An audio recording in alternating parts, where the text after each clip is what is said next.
cellphone agad ang kinakapa. Bahala na magalit ang asawa, basta sa YouTube ay makapag-umpisa. Siya ay si Josefina Adame, sa asparting kapamilya ay bida. Sa bawat araw na ginawa ng Diyos, walang palya na siya sa YouTube ay hahaplos. Pumasok ka sa kanyang bahay para samahan siya na mag-aspar.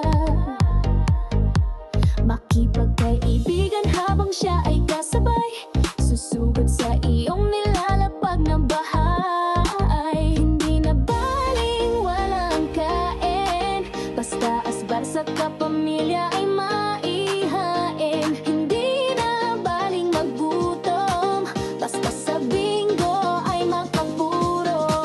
Sa kanyang bahay ay walang talo, dahil hindi ka rin naman mananalo.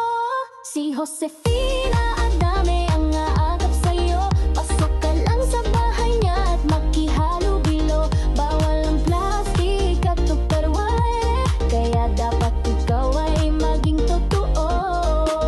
Basta si Josefina ang nagkwento palyado at tubos ang buong araw mo.